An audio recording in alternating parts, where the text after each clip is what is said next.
¿Qué pasaría si mañana decidieras irte de esta iglesia? Y absolutamente nada cambiara. Te fuiste y nadie crece menos, nadie crece más, nadie siquiera nota espiritualmente que te fuiste. La iglesia sigue avanzando exactamente igual. Y ahora permíteme hacerlo un poco más personal, hipotéticamente hablando, a través de esta pregunta. ¿Es posible que tu presencia en la iglesia no esté contribuyendo realmente al crecimiento de nadie? Vienes, escuchas, dices amén, cantas y te vas. Esa es tu vida en la iglesia. Pero el cuerpo no creció por causa tuya, porque nunca hiciste nada por los demás. Y la pregunta es, ¿realmente esto es lo normal? ¿Es eso lo que Cristo diseñó para nosotros, sus miembros?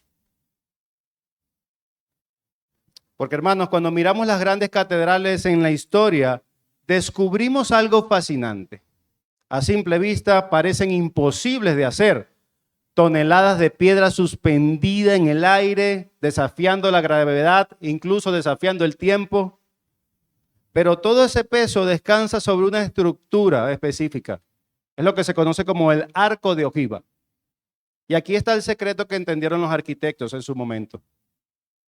En un arco, ninguna piedra es decorativa. Ninguna piedra está allí solo para observar y no hacer nada.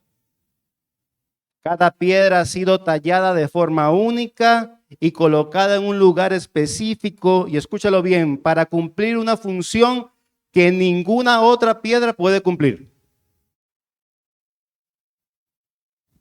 Y si quizás una, aunque sea pequeña, aunque parezca insignificante, es quitada, las grietas comienzan a aparecer en esta estructura y todo comienza a venirse abajo. Ahora escucha esto con cuidado. Cristo está construyendo algo mucho más grande y glorioso que una catedral de piedra. Está construyendo su iglesia. Y la pregunta es, ¿eres solo alguien que asiste y no haces nada? ¿O eres alguien que a través de quien el cuerpo está creciendo? Y eso es lo que veremos hoy. Por eso lo que pretendo argumentar para ustedes esta mañana es lo siguiente. Ahí lo vemos. Cristo dio dones a la iglesia para que cada miembro haga crecer el cuerpo. Cristo dio dones a la iglesia para que cada miembro haga crecer el cuerpo. Y lo vamos a estar estudiando el día de hoy a través de 3 puntos. El primer punto lo he titulado, ¿cómo entregó Cristo los dones de su iglesia? Desde el verso 7 al 11.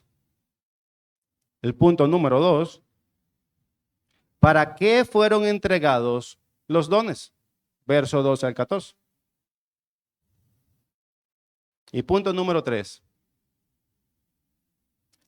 ¿cómo crece la iglesia a través de los dones? Verso 15 al 16. Y como recordarán en el sermón anterior, en este mismo capítulo 4, desde el verso 1 al 6, que hablábamos por la unidad, ¿recuerdan? Que la unidad del cuerpo no es algo que nosotros hayamos fabricado, que estamos unidos en Cristo por Cristo. Y precisamente porque ya estamos unidos, nuestro deber era esforzarnos en proteger esa unidad mediante la humildad, mansedumbre y la paciencia mutuamente, en todo momento. ¿Lo recuerdan? Ahora bien, una vez establecida la importancia de la unidad, Pablo nos muestra algo más. La unidad no quiere decir uniformidad. No quiere decir que todos somos cristianos exactamente iguales.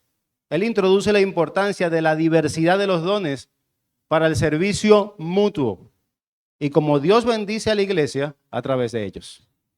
Así que Pablo no nos deja con conceptos abstractos, él nos enseña de manera concreta y nos muestra dónde brotan estos dones, para qué y cómo hacen crecer el cuerpo de Cristo. Y eso es lo que nos lleva a nuestro primer punto. ¿Cómo entregó Cristo los dones? Verso 7 al 11. Rápidamente vayamos al verso 7. Y eso es lo que dice la gloriosa palabra de Dios. Pero a cada uno de nosotros, hablando de la iglesia local, fue dada la gracia conforme a la medida del don de Cristo. Y fíjense, como buen estudioso de la palabra que debemos de ser, cómo contrasta el verso 6 al verso 7, que vamos a estudiar hoy. El verso 6 decía, o más bien, es como si Pablo estuviese utilizando una foto, pero con un lente satelital. Una foto general. En el verso 6 decía, un Dios y Padre de todos, el cual es sobre todos y por todos y en todos. Esto es lo que se conoce como la unidad corporativa. El todos como un solo bloque. Eso es la iglesia. Y el contraste, verso 7, cambia del lente satelital a un lente microscópico e individual. Pero a cada uno de nosotros, de ustedes, del cuerpo. Y aquí está la clave. La unidad no es uniformidad. No es el igualitarismo comunista. Porque, hermanos, no somos productos de una fábrica asiática que produce réplicas idénticas de cristianos. Somos más bien como los copos de nieve. Lo han visto, lo han estudiado un poco. Bueno, pocos lo han visto. Yo he tenido la oportunidad de estudiarlo a través de internet. Espero que algún día el Señor me lo conceda. Pero el copo de nieve, aunque hermoso, tiene una característica, o varias. Es único, es hermoso, pero también es irrepetible. Son como nuestras huellas dactilares. Todos tenemos, pero son diferentes entre sí. Así que eres único porque eres diverso. Y esa gracia de la que habla el verso 7 no es solo para tu salvación personal. Fuimos salvos por gracia y eso es cierto. Pero según el contexto, esta es una gracia específica, tiene una característica específica y es una gracia. Dios te equipó de una gracia para servir a tu hermano. Y véalo de esta manera. Dios te salvó en Cristo, te unió a un cuerpo y en ese mismo instante te equipó, te diseñó con una capacidad única para servir a los demás en la iglesia que el Señor te ha puesto a servir de una manera única, de una manera específica. Y el resultado de esto es contundente. Porque en el diseño de Cristo, de ese don que te ha dado para servir, esa gracia que te ha dado para servir, no existen desempleados espirituales del reino. ¿Qué quiero decir que esto? Que no hay cristianos que sirvan intencionalmente y aquellos que no sirvan. Todos tienen que servir, porque es parte de tu ADN espiritual. Si tú eres creyente, Dios te dio esa gracia para servir a otros. No es que algunos lo tienen y otros no. Todos lo tenemos. Estamos diseñados para servir a otros. No existe la división entre los que sirven y los que observan. En este cuerpo, en el cuerpo de Cristo, ¿eres parte de la función o estás impidiendo el movimiento? Todos servimos de múltiples maneras porque Dios nos ha bendecido de múltiples maneras. Si no, solo por un momento, ve al hermano que tienes al lado. Es muy diferente a ti. Y de la misma manera que es diferente a ti, Dios lo diseñó para que sirviera de una manera diferente a que tú sirves. No sirves para que Dios te deba algo. Sirve porque Dios te lo dio todo. Así que esa idea de que sirvo a mis hermanos para ir acumulando saldo positivo a mi favor cuando yo le pida algo a Dios, Señor, ayúdame en esto porque mira mi servicio a mi hermano. No. Servimos una vez más porque fuimos diseñados para ello. Y perdónenme que hoy voy a repetir esto bastante, porque el texto lo hace. Hermanos, retener nuestro servicio. Quizás no lo había visto así. Retener nuestro servicio, no servir a nuestros hermanos, es un robo. Es un robo. ¿Y qué quiero decir con esto? Es que somos unos ladrones espirituales. ¿Por qué? Porque le estás robando a la comunidad de los santos, al cuerpo, a la iglesia local, lo que Cristo depositó en ti para bendecirlos a ellos. Cuando no servimos a nuestro hermano, estamos robando espiritualmente lo que Cristo depositó en ti para servirlos a ellos. No fuiste llamado a ser un cliente de la iglesia, un consumista. Fuiste diseñado para ser un obrero en ella. Y si te preguntarás, ok, pero ¿de dónde voy a sacar la fuerza para servir de esta manera? ¿De dónde sale ese diseño único del servicio? O esta pregunta que engloba estas dos. ¿Cómo Cristo entregó esos dones a su iglesia? Y Pablo nos lleva a un campo de batalla para explicarnos esto. Y lo hace en el verso 8.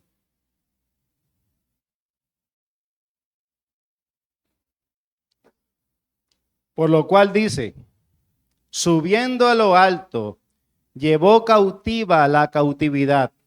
Y en otras traducciones, esa parte que dice cautiva la cautividad, llevó cautiva una hueste de cautivos y dio dones a los hombres. Pablo está citando el Salmo 68, 18 aquí. Un canto que narra una marcha triunfal de Dios, como lo vimos nuestro hermano Fernando, que lo dijo hace un momento. Él describe a Dios habitando en el monte Basán con su pueblo, que es el monte Sinaí, y decide habitar en ese momento, ir a habitar en otro monte, pero con su pueblo. Y mientras él va bajando y va a habitar en otro monte, y ese otro monte es Sinaí, perdón, es Sión, es Jerusalén. Mientras va pasando de un monte a otro, su pueblo con banderas, vitoreando, gozándose con su Dios. Imagínenselo por un momento, el pueblo, la tierra temblando porque está pasando por ahí el Rey de Reyes. Pero se lo pusieron un montón de reyes. Pero como siempre, ¿quién puede contra la mano del Señor? Y lo fue derrotando cada uno, fue barriendo cada uno de ellos, ganando cada batalla. Y lo importante, de cada uno de esos enemigos que iba venciendo, iba tomando botín, iba tomando riquezas de estos vencidos. Y como era de costumbre antigua, cuando hay un general victorioso que ha ganado todas estas batallas, él entra en la ciudad y no lo hace por la puerta pequeña, lo hace por la puerta grande. Un general victorioso entrando en la ciudad en una procesión triunfal. Detrás de su carro de guerra venía lo más valioso de ese triunfo y eran los prisioneros enemigos. Y estas personas que antes peleaban contra él, ahora venían encadenadas, desfilando por las calles de la ciudad victoriosa como el botín de guerra más preciado. Y era una prueba viviente de que el rey había ganado. Y miren la genialidad de Pablo, o más bien la genialidad del Espíritu Santo que inspiró a Pablo. Él toma este salmo y dice, este guerrero victorioso es Jesús, porque Jesús es Dios. Él es el guerrero victorioso que en la cruz aplastó a sus enemigos y para hacerlo tuvo que descender a esta tierra, como lo dice el verso 9. a esta tierra para humillarse hasta la muerte y para pagar por nuestros pecados. Desarmó allí todas las huestes del mal. Pero la historia no terminó en la tumba. Él resucitó y ascendió, como lo dice en el verso 10, por encima de todos los cielos para llenarlo todo, absolutamente todo, con su autoridad. Así que Cristo subió a lo alto, libertó a los cautivos de Satanás y los hizo sus propios cautivos.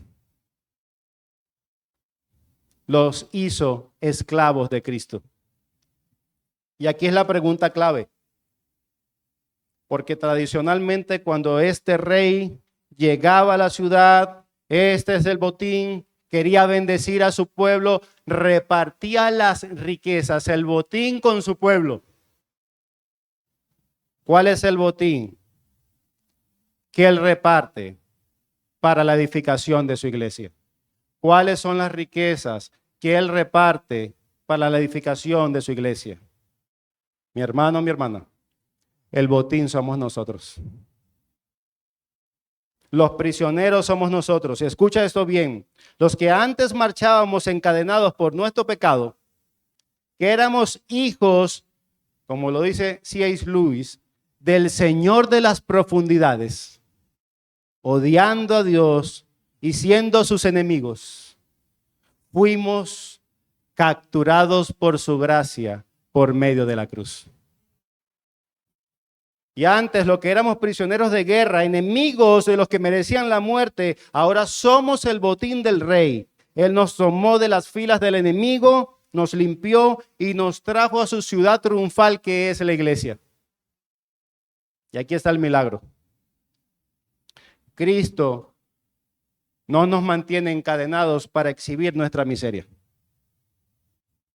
sino que nos toma a nosotros sus botines, sus antiguos enemigos, y ahora, como quiere bendecir a su pueblo, nos da de vuelta, nos regala en forma de dones a su iglesia. Él enriquece a su pueblo a través de nosotros. Mi hermano, mi hermana, tú eres ese pedazo del botín de Cristo para la iglesia. Él te tomó a ti, que era su enemigo, se hizo suyo, te hizo suyo y luego te entregó de vuelta a la iglesia como un don, como un regalo para servir a los demás. Velo así. Tú eres el brazo palpable, el cual Dios extiende su misericordia en el cuerpo.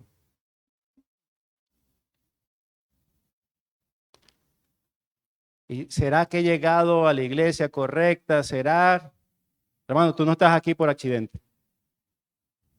Estás aquí porque el conquistador te puso en esta iglesia para bendecir al que tienes al lado con tus dones.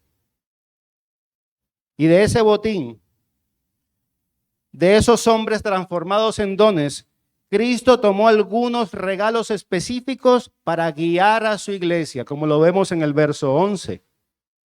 Y Él nos dice, y Él mismo, hablando de Cristo, Él mismo constituyó a unos apóstoles, a otros profetas, a otros evangelistas, a otros pastores y maestros. Y fíjense bien, no son hombres simplemente que tienen dones, son hombres dones o dones hombres. Ellos mismos son el regalo para tu iglesia. Cristo los libertó de Satanás, los hizo sus cautivos y luego los entregó a la iglesia para que no estuviera huérfana de dirección. Y los apóstoles y profetas, como dice aquí, fueron el primer botín o el botín de la primera generación. Ellos recibieron la revelación directa para poner el fundamento de la iglesia. Como hoy tenemos la escritura completa, estos oficios ya cesaron. Su trabajo de cimentación ya terminó, como lo dice Efesios 2:20. Así que esa apostolitis moderna es falsa. Y no voy a extenderme en ese caso. Ahora los otros dones, hombres dones, evangelistas, pastores y maestros. Alguien decía que los evangelistas son quienes se refieren a aquellos que tienen el don de proclamar el evangelio de Cristo en una forma más amplia que el resto de la iglesia. Y el otro grupo son los pastores y maestros. Y en el original aparecen realmente como un solo grupo. Pastores maestros. No son dos oficios separados, es uno solo. Aquellos que enseñan pastoreando o pastorean enseñando. ¿A quién? Al edificio hecho de piedras vivas. Así que lo que Pablo quiere que entiendan es que tus pastores no son empleados de la iglesia. Ellos son parte del don, del botín que Cristo conquistó en la cruz para bendecirte a ti. Cuando escuchas a un pastor, maestro, fiel de la Escritura, no estás escuchando a un hombre con cualidades comunicativas. No. Estás disfrutando de un regalo que el guerrero victorioso Jesucristo te dio a ti.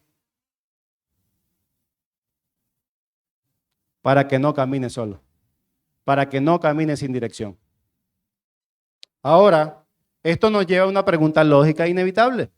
Si el rey se tomó tanta molestia en descender, en pelear, en vencer hasta la muerte y ascender al trono y al repartir estos dones hombres a su iglesia, ¿para qué lo hizo? ¿Cuál era la función? ¿Cuál es el objetivo final de que tú seas un regalo para la iglesia y que tus pastores sean un regalo para ti? Eso es lo que nos lleva a nuestro segundo punto. ¿Para qué fueron entregados los dones?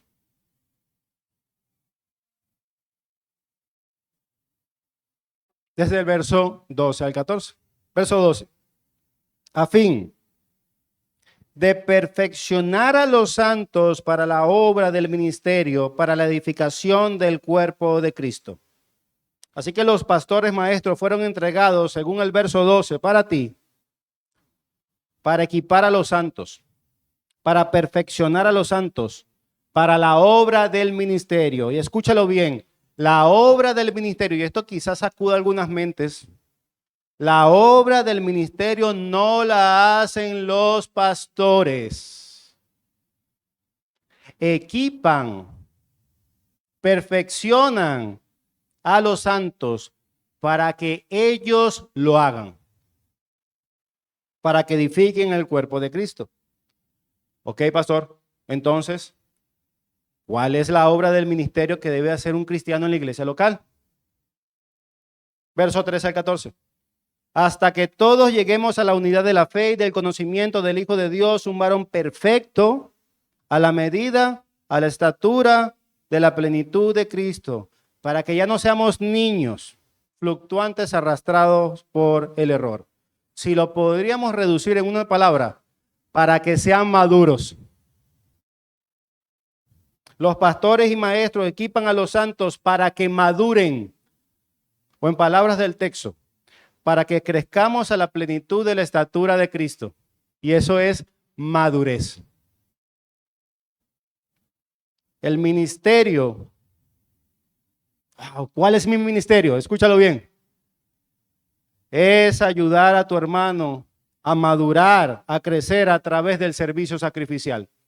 Tus pastores te equipan para que madures y cuando madures o en ese proceso de maduración, tú equipes a otro también a madurar a través de un servicio sacrificial. Esa es la obra del ministerio. Tú estás puesto en esta iglesia y en la que sea para ayudar a madurar a otro. Esto no se trata de ti, esto se trata de la gloria de Dios y de tu hermano. Y tenemos que ser sinceros. El crecimiento tuyo ni el de tu hermano es automático. De hecho, nos frustramos cuando pensamos en eso y nos metemos en tremendo lío. Si ya le expliqué esto, ¿por qué no lo aprende? Así no es. El crecimiento tuyo y el de tu hermano requiere esfuerzo. Requiere un gasto real, no conceptual, real de tu energía, de tu agenda, de tu vitalidad, de tus recursos. Requiere que te vacíes por el otro. Es la energía de morir al yo cada día por el beneficio de mi hermano. Cada día, escúchenlo bien, cada día. Soy cristiano. Bueno, si eres cristiano, Dios te dio una gracia para servir a los demás. Eso va junto. Cada día. No en el momento que tenga libre. Y no estoy hablando de planificación de la agenda, porque tú puedes planificar tu agenda para ayudar más y mejor. Pero lo que sí no debemos hacer es, si me sobra tiempo, yo voy a contribuir con el crecimiento de mi hermano. Hermano, si queremos que el músculo crezca, y muchos saben de esto, tienes que ejercitarlo. Y en la vida espiritual, el ejercicio es el servicio. No crecemos cuando todo es cómodo. De hecho, ¿sabes cómo le llaman los médicos a eso? Cuando todo es cómodo, sedentarismo. Crecemos cuando nos ejercitamos supliendo la necesidad del otro. Madurar hacia la estatura de Cristo no es un regalo místico que cae sobre ti cuando duermes en la noche. Es una decisión deliberada, intencional.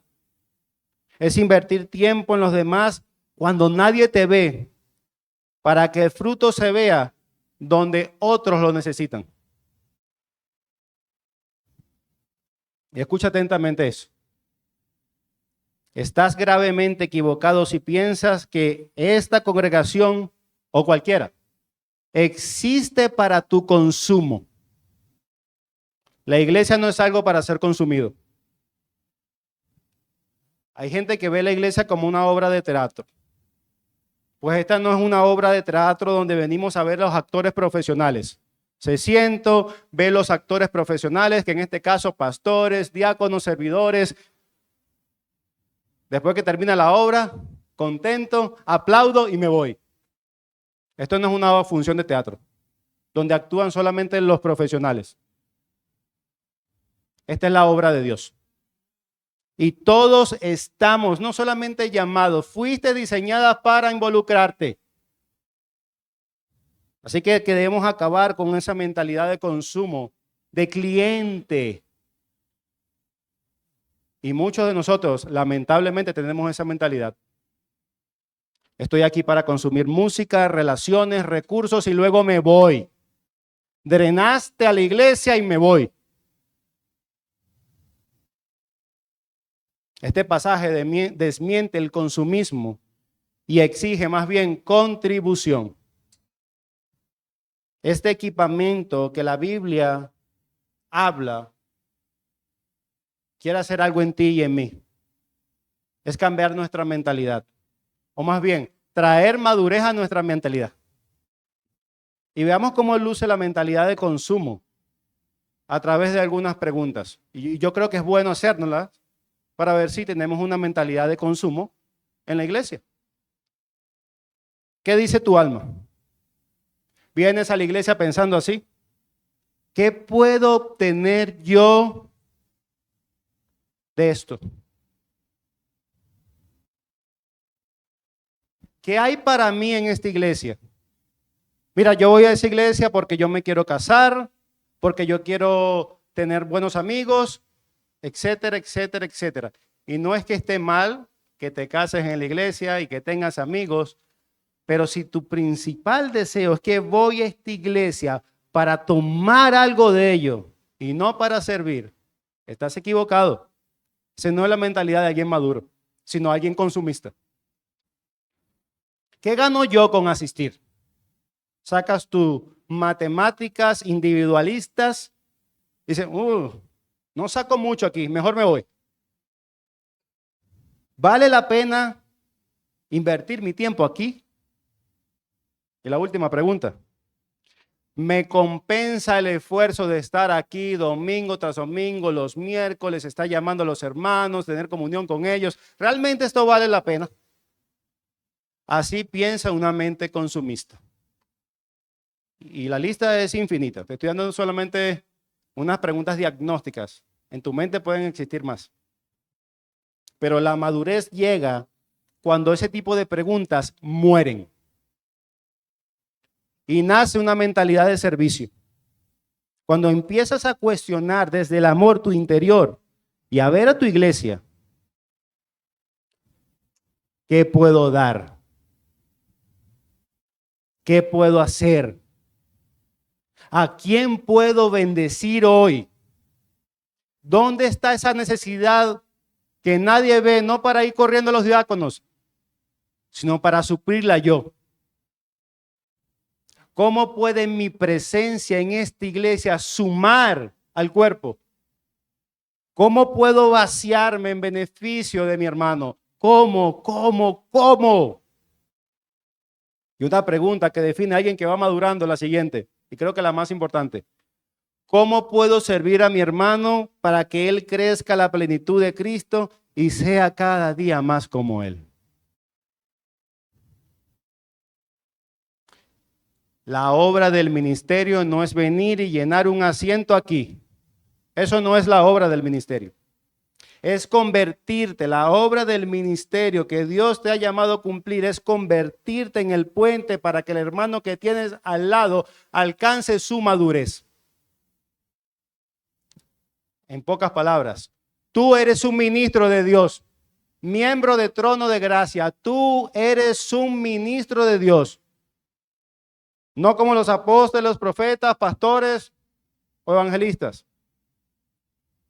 sino específicamente eres un ministro de Dios que te dio como un regalo para servir a tu hermano. ¿Y cómo te equipamos nosotros, los pastores, para eso? A través del servicio, de la enseñanza y el cuidado. Haciéndote entender que Dios te dio como un regalo, como un don, para que suplas la necesidad que tiene tu hermano. Una vez más, ahora ya no van a querer voltear, voltea a quien tienes al lado.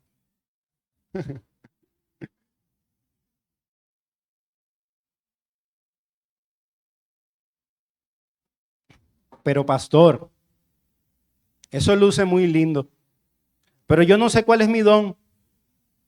Yo no sé cómo puedo servir a los demás. Y aunque Pablo no los enumera aquí, es cierto, pero existen muchos dones en la Escritura. Lo podemos ver en Romanos 12, 1 Corintios 12, 1 Pedro 4, el cual lo puedes estudiar con calma en tu hogar. Pero te voy a dar una lista no exhaustiva, sino de guía. ¿Recuerda? Yo estoy haciendo mi papel de don, estoy guiando. No exhaustiva para ellos para que estén preparados a servir en todo momento. Así que, ¿cuándo se activa mi don? Un secreto. Cuando veas la necesidad de tu hermano. Allí hay una oportunidad para que hagas el ministerio, para que lo ayudes a crecer y ser como Cristo. Y aquí van algunos. En la confusión. Si tu hermano no entiende la escritura, no lo juzgues. Siéntate con él, estudia la palabra, ábrele el camino, invierte tiempo en él. En la intercesión, si tu hermano te pide oración, no digas solo amén, involúcrate en su batalla. No voy a preguntar más porque me va a quitar mi tiempo, tengo muchas cosas que hacer. Planifícate para eso. El tiempo de servicio no va a aparecer de la nada. Es un espacio que tenemos que construir. En la restauración, si un hermano necesita corrección, no solo le muestres el error. Mostrar el error es parte del proceso, pero no solo eso. Restáuralo con amor, paciencia y gracia. ¿Cuántas veces? 70 veces 7. Empatía. Si está desanimado, sosténlo. Si llora, acompáñalo. Y si triunfa, que su victoria sea su mayor gozo. En estos días mi pastor me comentaba que un hermano le dijo, pastor, conseguí el trabajo. Y mi pastor andaba contento toda esa tarde por eso, porque ese hermano le contó su gozo a él. Y sí, celebró sus victorias. En la tentación, si tú ves a tu hermano luchando, no lo dejes solo en la batalla. Ayúdalo a mantenerse firme y recuérdale las promesas de Dios que son para él. En la soledad, si notas que tu hermano se está alejando, no esperes que él regrese solito. Búscalo, tráelo de vuelta y hazle saber que su lugar en el cuerpo es irreemplazable. Y podríamos decir que lo que acabo de mencionar son servicios para el alma. Pero no el servicio, el don para servir a tu hermano, no solamente en el alma. Esto me hace recordar una vez que unos misioneros ingleses le dijeron a una misionera que se llamaba Amy Carmichael, y ellos le reprendían a ella porque decía, tú nada más tienes que enfocarte en ayudar a los niños, a las niñas, a los hombres, las mujeres, allá en el lugar donde ella estaba siendo misionera, solamente te tienes que preocupar por su alma, solo su alma. A lo que Amy Carmichael contestó lo siguiente: el mismo Dios que creó el alma hermosa, también colocó esa alma en un cuerpo que tiene necesidades. Así que no solamente ayudamos ayudas del alma espiritual, sino también en el cuerpo, las necesidades en el cuerpo. Lo que abre entonces un abanico de posibilidades casi infinitas para servir intencionalmente a tu hermano. Hermanos, necesitamos también servir a los hermanos cubriendo sus necesidades físicas. Y una vez más, una lista no exhaustiva. En enfermedad, si tu hermano está postrado en una cama, no solamente le envíes un mensaje, deseo que mejores pronto. Ve y acompáñalo. Ve y acompáñalo. Pasa tiempo con él. Tu presencia es el abrazo de Dios. En la escasez, si te enteras de que un hermano no tiene pan en su mesa, no le digas solamente, Dios proveerá. Conviértete en el canal de provisión. Si Dios te lo hizo llegar a ti es porque quiere principalmente que tú te involucres, que eches mano a esto, que sirvas a tu hermano. En la mayordomía, sigue tu dinero. ¿Qué quiero decir con esto? Si ofrendas financieramente para ayudar a alguien, y está bien que lo hagas, no tires simplemente el dinero y desentiéndete. Bueno, ya cumplí. Eso puede llegar a ser hasta pecaminoso. No es que, bueno, si voy a ofrendar para una iglesia en Cuba, para una iglesia en Inglaterra, y vamos a ayudar ahí. Pero estamos hablando de aquí. No solamente tires el dinero y te vayas. Invierte tu corazón. Pregunta cómo llegó ahí. Porque a lo mejor tuvo un problema financiero que no supo responder.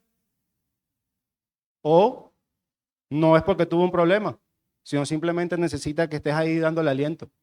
Porque el hombre trabaja o la mujer trabaja mucho, pero no le alcanzan los recursos. Invierte tu corazón. En el agotamiento, y esto yo creo que es un área que hemos descuidado. Si ves a una familia joven, a un padre o una madre soltera, que ya no puede más por el cansancio o por los niños, que tú ves esas caras largas de los papás y las mamás, no solo los felicites por su fuerza. ¡Ay, qué fuerte eres! Yo no pudiera hacer eso. Ofrécete a cuidar a los niños. Dale un par de horas para que descansen o para que se encuentren con el Señor. Recuerda, en el reino, el descanso del hermano es responsabilidad de la familia. En las tareas pesadas, si un hermano anciano o anciana que vive solo y no puede mover un mueble, pintar una habitación o arreglar una fuga, no esperen a que contraten a alguien si tú sabes de eso. Reúne a 2 o 3 valientes y hazlo tú. Ser familia significa que mis manos están al servicio de tu hogar. Y cada vez que sirve de esta manera para el alma y para el cuerpo, le dices a tu hermano, no con tu boca, sino con tu servicio, tú le importas a Dios.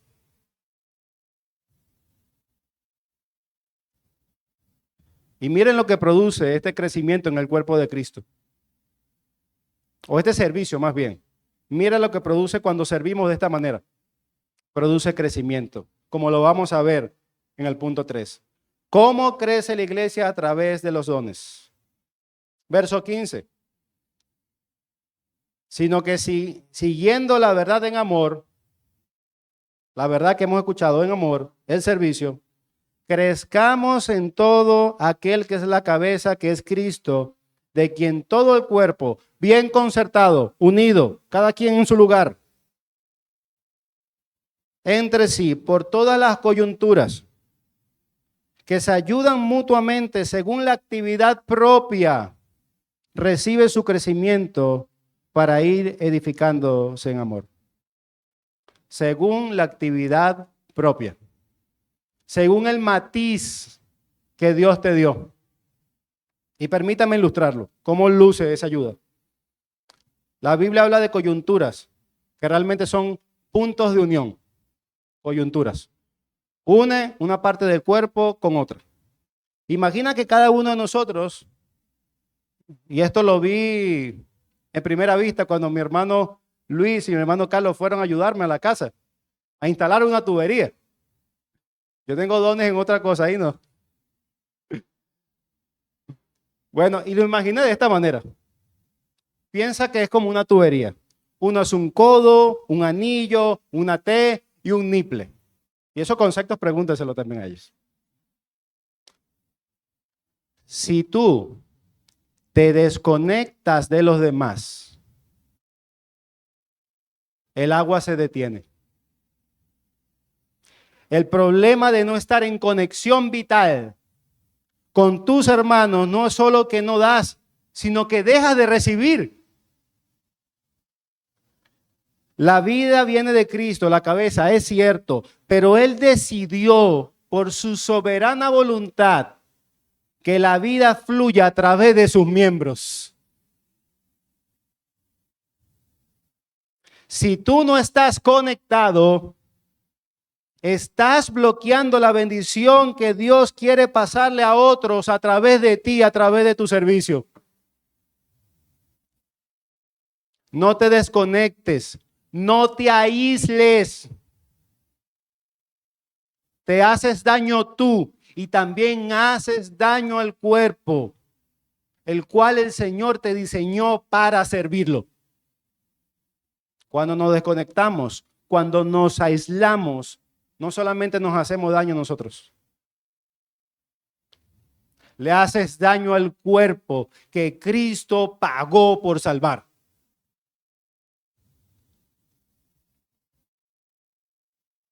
Hermanos, la iglesia no es como el autoservicio de Farmatodo. Que llegas al carro, pasas por la ventanilla del domingo, del miércoles, recoges tu bolsita de bendición, el sermón, la música, las alabanzas, las conversaciones interesantes, y te vas rápido a consumirlo a casa tú solo. Así no es. En el autoservicio no hay relación, no hay comunidad, solo hay una transacción rápida para aliviar determinado síntoma. Estoy así, ok, me voy. Pero la iglesia no es una farmacia de paso. Es un cuerpo vivo. La meta no es que digas en esa pequeña ventanita del autoservicio, qué bonito mensaje. Y se fue. Hermanos, hay hermanos que están esperando verte toda la semana porque viven lejos geográficamente, necesitan tus dones, necesitan tus servicios y muchas veces apenas termina el culto, ¡guau!, sale por esa puerta. No viven cerca de ti, sino lejos. ¿En qué momento él disfruta del don que Dios te dio para bendecirlo a él? Piénsalo. La meta es que esa palabra que tú has escuchado produzca un eco durante toda la semana.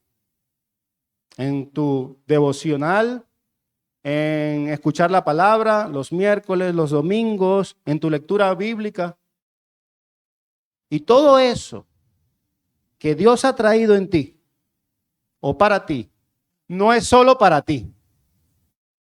Es para que cuando el miércoles llames a ese hermano que está débil, que necesita ser animado, que está en un problema, tengas algo de parte de Dios para traspasarle a él. Los corazones de los miembros deben absorber la palabra el domingo, los miércoles y todas las maneras que lo hacen. Y proyectarla el resto de la semana para con sus hermanos. Amén. Así que rápidamente, ¿qué vimos hoy? Acción. No eres un espectador, eres el botín de la victoria de Cristo. Él te conquistó en la cruz y te regaló a esta iglesia para bendecirnos. Yo necesito de tus dones porque yo sé, conforme a esta verdad, que Dios te puso aquí, no por casualidad, sino para bendecirme. Igual que yo estoy aquí para bendecirte, igual que cada miembro de esta iglesia está diseñado por Cristo para bendecirlo. El propósito: no eres un cliente. Eres un ministro en formación. Y tu ministerio no es consumir bendiciones, sino madurar hasta que tu vida sea el combustible que ayude a otro a crecer. El resultado de esto: el crecimiento. No eres una isla. Eres una coyuntura. Eres el canal donde fluye la vida de Dios, y si te desconectas, te secas, pero si te unes, el cuerpo crece. Por eso que el argumento esta mañana era el siguiente: Cristo dio dones a la iglesia para que cada miembro haga crecer el cuerpo. Aquí puede haber piedras pequeñas y piedras grandes en el arco de Dios, pero todas somos irreemplazables. Si quitamos una, así sea pequeña, el edificio se viene abajo. Sé consciente de eso, por favor. Dios te puso en esta iglesia para bendecir a tus hermanos. Amén. Y no quiero irme sin dejar de decir eso. Y como me quiero adelantar a las artimañas de Satanás, cosa que también estamos estudiando los miércoles, porque después de escuchar un mensaje así, probablemente él vendrá a susurrarte algo como esto: qué bueno que el pastor dijo eso, porque a mí nadie me llama, nadie pregunta cómo estoy, ni nadie me ama.